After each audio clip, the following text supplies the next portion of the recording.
ഇപ്പോൾ പ്രിയ സഞ്ജീവനോടൊപ്പം telephone line ചേരുകയാണ്. സഞ്ജീവ് നോക്കൂ, കേവലം 1000 രൂപയുടെ പിഴയിൽ തീരുന്ന ഒരു കേസാണ്. അതിനു വേണ്ടിയിട്ടാണ് ഐഷി ഘോഷിനെ തേടി ദില്ലി പോലീസ് AKG ഭവനിലേക്ക് ഇരച്ചു കയറി എത്തിയത്.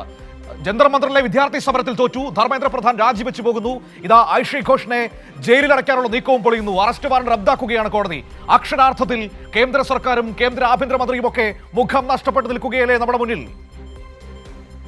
രാജ്യത്തെ ഫാസിസ്റ്റ് ഭരണകൂടം മനുഷ്യരെ വേട്ടയാടുന്നത് എങ്ങനെയാണെന്നുള്ളതിന്റെ ഉദാഹരണമാണ്.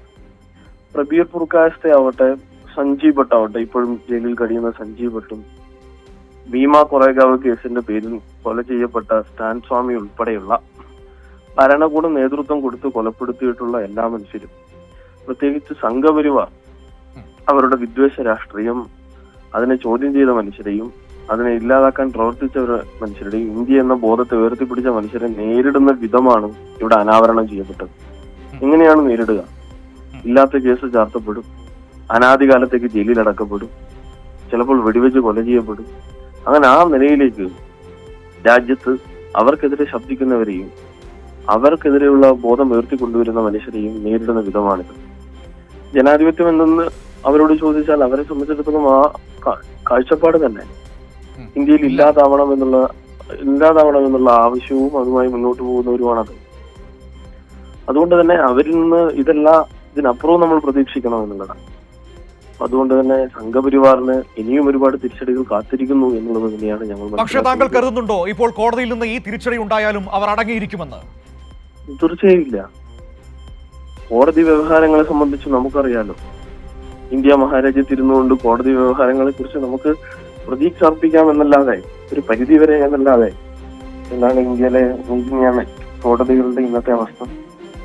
അതുകൊണ്ട് കോടതി വ്യവഹാരങ്ങൾ മാത്രമല്ല, മനുഷ്യർക്ക് സമരം ചെയ്താലേ ഇന്ത്യ മഹാരാജ്യത്ത് ജീവിക്കാൻ കഴിയൂ എന്നുള്ള നിലയിലേക്ക് കാര്യങ്ങൾ മാറിയിട്ടുണ്ട്. അതുകൊണ്ട് തന്നെ ഇപ്പോ അവിടെ നിങ്ങൾ ശ്രദ്ധിച്ചിട്ടുണ്ടാവും, AKG ഭവൻ എന്ന് പറയുന്നത് രാജ്യത്തെ CPM-ന്റെ ആസ്ഥാനമാണ്. ഈ രാജ്യത്ത് സുപ്രധാനമായിട്ടുള്ള ഒരു സമരം നടന്ന ഒരു പശ്ചാത്തലത്തിൽ AKG ഭവനിലേക്ക് ഡൽഹി പോലീസ് LMB ഇറക്കുമ്പോൾ മലയാളം മാധ്യമങ്ങളല്ലാതെ ഇന്ത്യയിലെ മറ്റേത് വാർത്താ മാധ്യമമാണ് ഡൽഹി ആസ്ഥാനമായി എത്ര മാധ്യമങ്ങൾ പ്രവർത്തിക്കുന്നുണ്ട്? ആരെങ്കിലും അങ്ങോട്ടേക്ക് വന്നോ? അപ്പൊ നമ്മൾ മനസ്സിലാക്കേണ്ടത്, ഇന്ത്യയിലെ ഗോദി മീഡിയ എന്ന് വിളിക്കപ്പെടുന്ന അത് കേവലം ഒരു ട്രോൾ വാക്കല്ല. ഇന്ത്യയിൽ അനാവരണം ചെയ്യപ്പെട്ട ഇന്ത്യയിലെ മാധ്യമ മേഖലയെ പൂർണ്ണമായും സംഘപരിവാർവൽക്കരിക്കപ്പെട്ടതിന്റെ മറ്റൊരു ഉദാഹരണമാണ്.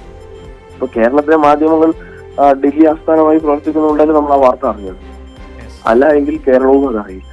ആ നിലയിലാണ് ഇന്ത്യയിൽ നിന്ന് കാര്യങ്ങൾ മാറുന്നത്. ഭീതിതമായ അന്തരീക്ഷം തന്നെ ഇന്ത്യയിൽ നിലനിൽക്കുന്നു. ആ അന്തരീക്ഷത്തെ വളരെ നോർമലൈസ് ചെയ്യുകയും അതിനെ പരാജയപ്പെടുത്തുകയും ചെയ്ത സമരമാണ് ഈ സമരം. സംഘപരിവാറിനെ പേടിച്ചുകൊണ്ടിരുന്ന മനുഷ്യരായിരുന്നു ഇന്ത്യയിലെ ബഹുഭൂരിപക്ഷം വരുന്ന സാധാരണക്കാരായ മനുഷ്യർ. കാരണം അവരെ ചോദ്യം ചെയ്ത് കഴിഞ്ഞാൽ താൻ കൊല ചെയ്യപ്പെടുമെന്നോ താൻ ഇല്ലാതാകുമെന്നോ എന്ന് കരുതിയിരുന്ന മനുഷ്യരുടെ ഉള്ളിലേക്കാണ് ഈ സമരം ഒരു വലിയ ധൈര്യം കൊടുത്തിട്ടുള്ളത്. ആ ധൈര്യം നാളെ സംഘപരിവാറിനെതിരെ തെരുവിലുള്ള മുദ്രാവാക്യവും സമരങ്ങളും ഒക്കെ ആവും എന്നുള്ള പേടിയാണ് ആ സമരത്തെ ഇങ്ങനെ വേട്ടയാടി ഇല്ലാതാക്കുന്നത് ജനങ്ങൾക്ക് കാണിച്ചു കൊടുക്കുക എന്നുള്ള മറ്റൊരു ഫാസ്റ്റ് പദ്ധതിയാണ്. അതുകൊണ്ട് അതിന്റെ മുന്നിൽ മുട്ടുമടക്കാനൊന്നും ആരും ഉദ്ദേശിക്കുന്നില്ല. ഇവർക്ക് ഈ ഫാസിസ്റ്റുകൾക്ക് ഇങ്ങനെയുള്ള ബോധമാണെങ്കിൽ അവരെ തോൽപ്പിച്ച കമ്മ്യൂണിസ്റ്റുകൾക്ക് എന്തായിരിക്കും സ്വാഭാവികമായിട്ടും അവരോടുള്ള പോരാട്ടം തുടരുക തന്നെ ചെയ്യും അല്ലേ? തീർച്ചയായും. അതുകൊണ്ട് തന്നെ അവർ thank you Sanjeev, thank you. വളരെയധികം നന്ദി ഈ അവസരത്തിൽ സംസാരിച്ചതിനാണ്.